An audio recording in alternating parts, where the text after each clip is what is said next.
yoo gadi bahe namni maal naan jedha nama miidiyaa kanarratti na beekutu jira nama maatii kiyya beekutu jira nama bultii kiyya keessa beekutu jira yoo na argan maal naan jedha. Assalaamu alaykum warahmatullaahi wabarakaatu. Akkam jirtan obboleewwan nagaa qabdu jirtu fayyaa keessanii. Ammoo viidiyoo kan akkuma seentanii yoo isinitti tole dhuguma yoo jaallattan hin jaallatin dirqiin hin jiru yoo jaallattanii isinitti tolee barumsa qaba jettan like gochuu hin dagatina. Obboleewwan keessaniif illee share godhaarraa haa baratanii haaraa dhuftan ammoo dhihaadhaa gara mana kanaatti waan hin beekne wal barsiifna walirraa baranna subscribe godhaadhaa gara maatii kiyyaa idaamaa isiniin jedha. Har'a ammoo yaada wahii tokko qabadhee dhufe innillee maali yoo jettan dhibee namni maal naan jedha jedhu takka dhibeen namni maal naan jedha jettu tuni osoo hin beekne waan takkanaa akka qabaattu taate hoo nama amala akkasii akka qabu taate duubatti si hambisa nama keessaa si hambisaa wanta ati gochuu barbaaddu irraa of si ittisaa akka ati fuulduratti hin deemne si godhaa akka ati gadi baatee yaada kan kee tokko ibsatu hin dandeenye wanta ati silaa gochuu barbaaddu namaaf jecha akka sodaattee duubatti deebitu akka hiriyaa tantee wajjin walqixa hin dhaabanne si godhaa akka ati bultii tantee keessatti akka barbaadetti gadi hin dhaabanne si godhaa akkasuma akka ati ummatuma guutuu wajjiniyyuu akka silaa ati barbaaddutti akka keessi kan kee barbaaddutti ati gadi baatee nama wajjin hin jiraanne takka si godhaa. Maaliif seetan ani amma wanta narra gaheerraa isinii hima ani uumamaaniyyuu nama sodaattu wahii natti fakkaata akkanumatti dafee nama jarjaree wahitti bu'uu miti gaafa biyya kana dhufu maal hojjedhe isinitti fakkaata biyya kana dhufee xiqqoo tuttureeti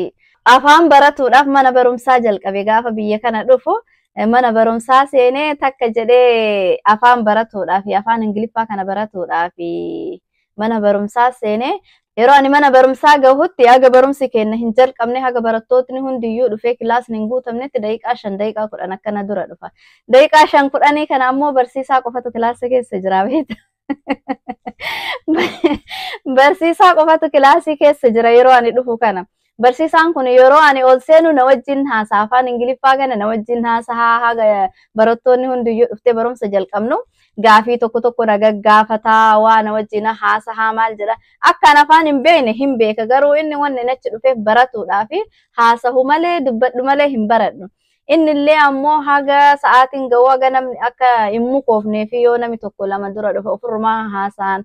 ani ammoo wanta inni na gaafatu kana deebisuuf hin danda'u afaan waan inni naan jedhu hin beekaa kinoore biyya teennallee nu tolchee miira biree kinoo ingiliffa kana qabneetuma chakachakuu beeyna malee waan inni jedhe wayitti beeynaare daftaratti kinoo gadi qabne neetuma chakachakna akka kinoo maalli isiniin jedhe akka qamadii lafatti facaasaniitti daftara irratti facaafna ingiliffa barreessuu beeyna malee waa dubbatuu beeynaare waan inni naan jedhu wanta inni na gaggaafatu inni iyyuu akkan afaan hin beekne waan ta'eef waa guddaa na gaggaafatu wama takka qofa na gaggaafatu xixiqqoo na gaggaafata waan inni na gaggaafatu kana deebisuu hin beeku ani waan inni naan jedhe hin beekaa mee eessaa fuudhee afaan kiyya keessaa gadi baasee haa deebisuu firee waan inni na gaggaafatu kana hoo deebisuu fi dadhabee ija babaasee akkanatti ilaalee ammoo ofitti saalfadha maal naan jedha ka jedhu kana ofitti sodaadha kanaaf maal godha seetan gaafima isaa haasawuma isaa inni na wajjin haasa'uu na gaggaafatu kana sodaa fi kilaasan seenu haga namni hundiyyuu namni 3-4 dhufee akkanatti kilaasa keessatti guutamutti kilaasan seenu ala taa'a silaagaa waa beekee gaafas namni barsiisan kun maal naan jedha jedhee sodaatuu baadhee wooma beeku akka ta'etti iyyuu caccabsee of keessaa baasee deddeebisee fi anaafillee barumsa naa tahaa akka afaan dafee hiikkadhu naaf ta'a akkan sodaanne na gargaaraa miti ani garuu san filadhuu dhiiseeti yoo ani deebisuu fi dadhabee ija babaasee qofa akkanatti ilaale yoo ani jecha dogongoraa deebiseef maal naan jedha ka jedhu sodaadhee kilaasa seenuu didee duubatti aanee yeroo nami 3-4 dhufee kilaasi nami heddummaate deebi'ee seenu garuu kilaasa san keessatti kanan geennetu hedduu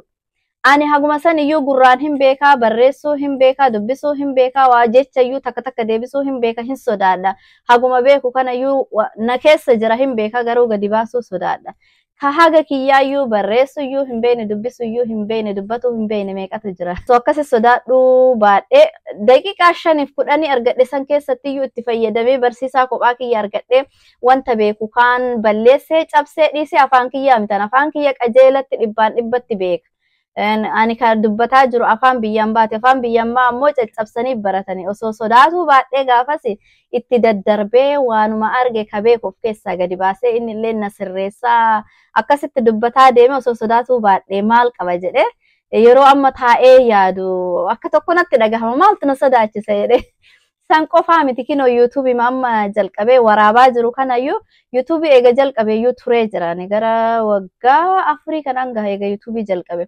yuutuubii haga hin jalqabin dura haga itti yaadu jalqabuu dhiisuu jalqabuu hoo jalqabe namni maal naan jedha hoo na arge hoo dogongore hoo kumantii hin taane naa barreessan hoo waanuma bakka yoo namni maal naan jedhu hoo akkana godhe maal na godhan hoo akkana jedhe maal naan jedhan osoma jedhu osoma sodaadhu yuutuubii jalqabuu fi osoo taa'ee itti yaadu gara waggaa tokko natti fudhate gaafa tokkoffaa yuutuubii jalqabu. Eegas illee jalqabe mee viidiyoodhaan gadi haa bahure. Eenyutu onnadhee haguma saniyyuu sagaleedhaanii wanta hojjedhu qofa viidiyoo agarsiisaa gadi bahe mee eenyutu akkanatti gadi baharee viidiyoodhaan of mul'ise.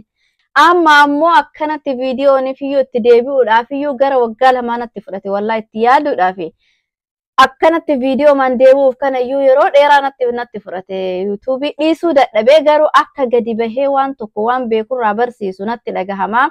Kino akka afaan oromootiin waa hedduu diraamaa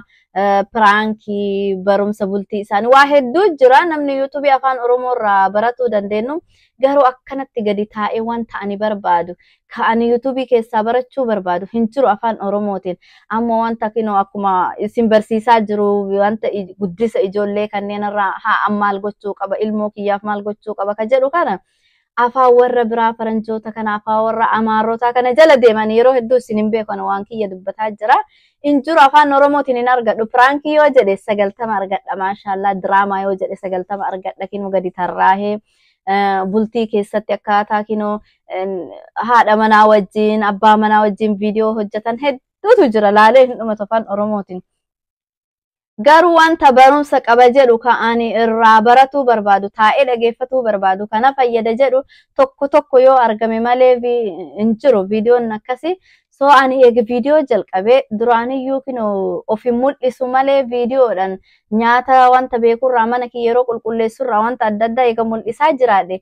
viidiyoodhaan illee homa takka hin ta'u yoo gadi bahe hoo jedhee itti yaaduuf yeroo dheeraa natti fudhate akkam jedhee gadi bahumee fuula kiyyaaf dhoksee gadi bahee taa'ee dubbadhamoo wanta barbaade of keessaa ati wanta barbaade tokko of keessaa gadi baasuuf akkanatti isin dura taa'ee yoo gadi baasee irra fudhatama qaba irra namni illee na amanaa irra illee anilleen ibsuudhaaf natti mijata garuu yoo akkanumatti suuraa qofa kaa'ee suuraa jalaan ka haasa'u ta'e agas mara atilleen wanta viidiyoodhaan argaa laaltu takkaa fi wanta suuraa qofaan sagalee dhageeffatu takkaa miti. Kanaaf akkam godhee viidiyoo mee gadi haa bahu yoo gadi bahe namni maal naan jedha nama miidiyaa kanarratti na beekutu jira nama maatii kiyya beekutu jira nama bultii kiyya keessa beekutu jira yoo na argan maal naan jedhan hoo waa dogongore hoo takka waa dogongoree jennaan kino namni miidiyaa kun nama qabatee jennaan gadi nama hin dhiisu viidiyoo namarratti dalagataa kun maal siin jedha kun waan biraa jedha kun maal jedha miidiyaa kanarra kino Benoli gadi si zorsisaa ola rabbi sitti fuudhati xiqqoo waa balleessitee jennaan miidiyaa kanarratti yoo viidiyoodhaan of gabbaasee rabbiyyuu hin godhini ani waan takka godhe balleessaa tokko balleesse yoo miidiyaa kanarra kana naan deeman hoo viidiyoodhaan gadi bahuun kun hagam takka bultii kiyya keessatti rakkinna narra geessa maatii kiyyaa fi hoo hagam takka moo maatiin kiyya hoo maal naan jetti waan takka waan tokko balleessee jedhe maatiin kiyya hoo hagam takka waan natti saalfatti maal naan jetti ollaan kiyya firri kiyya namni na beeku hoo jechaa ture akka malee osoo jedhu gadi bahu moo dhiisu maal naan jedha yoo gadi bahe hoo taa'e hoo ani taa'e hoo barumsi kun na keessatti hafaa akka taa'ullee hin barbaadu yoo gadi bahe illee waan namni maal naan jedhu kana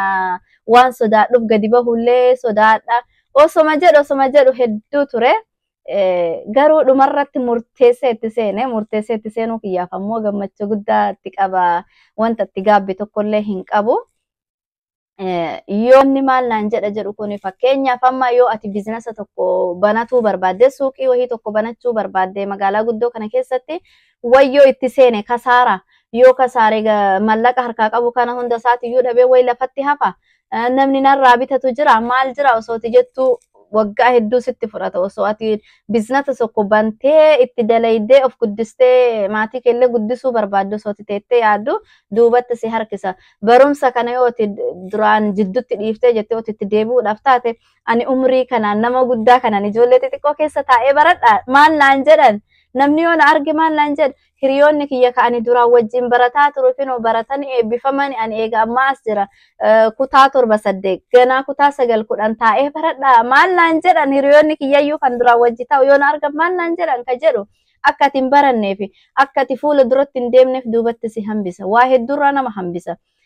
Akka ati hin fafakkeeftullee si godha namni maal naan jedha wanti jedhu kun wanta ati qabdu dhugumatti fuula duratti baaftee mul'iftee akka ati jirtu kanatti jiraatuudhaaf akka ati hin jiraanne si godha. Namni maal naan jedha waan jedhu kana waan sodaattuuf eebii tati qabdu hundayyuu hin dhooffatta uffata jalatti fakkeenyaaf yoo nama duraan meekaappii hin dibanne taate meekaappii dibatuun ammoo amma sitti tolee si baree si jaalachiisee jedhe taate namni maal naan jedha duraan meekaappii nan argu kun amma jalqabdee jirta maraatuu barbaaddaa naan jedhani namni jettaa hin sodaatte meekaappii san dibattee gadi ba'uudhaaf garuu hin jaalatta godhuu hin jaalatta. Fakkeenyaaf ammas kun fuula kanarratti maadiyaatii wanti adda addaa hoosi bahee jiraate hoo rifeensi kan keessirraa ciccitee xixiqqaatee kun gurcatee asitti deebi'ee jiraate. Ati ka atin jiraataa jirtu ka fuula keetirra si jiru ka mataarraallee rifeensa keetillee sirraa dhumatillee sihi garuu namni yoo na arge maal naan jedha. Fuulli kan kee walitti shubshubbi jedhee jira bakka dulloomtee jirta naan jedhani yookaan fuulli si gubatee jira fuulli si badee jira naan jedhani ka jedhu san dhoksuudhaaf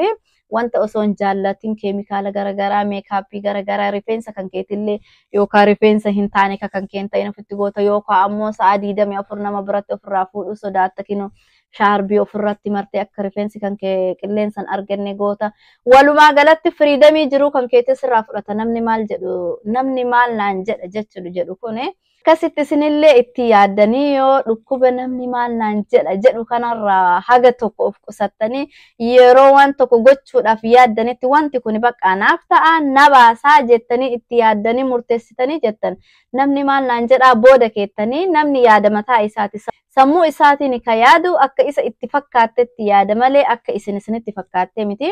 isinis sammuu keessan ka kophaa keessanii ka adda yaaddan qabdanii namni dhufee waa isiniin jechuu barbaadu sun illee sammuu isaanii ka mataa isaanii qaban. Kanaaf jecha nama osoo fudhatuu baattanii wanta takka ka gochuuf barbaadan jiruu keessan keessatti nama itti heerumuu barbaadan hoo sodaattanii jiruma keessan keessatti iyyuu wanta tokko waan isin dalaguu barbaadan fuula duratti deemuu barbaadan jecha namni maal naan jedha jedhu kanaan sodaattanii irraa duuba deebitanii taa'aa jirtan yoo jiraattan ani ammoo har'a hin sodaatinaa fuula duratti deema namni jiruu keessan isiniif hin jiraatu namni bakka keessan dhufee galgala tokko bishaan tokko isin baasu hin jiru. Kanaafiyyuu wanta itti yaaddan hundayyuu dunyaan tun xiqqoodha haga irra jiraattan wanta isiniif fakkaate ka isin gochuu barbaadan ka jiruu teessan sanarraa hin balleessu jettanii yaaddan gara fuula dura deemaa isiniin jedha inshallah viidiyoon irraa kana fakkaata yoo jaallattan like share subscribe gochuu hin dagatin akkuma duraanii haga viidiyoo biraatiin walitti deebinutti ammoo har'aaf assalaamu alaykum wa rahmatullaahi wa barakaatuh.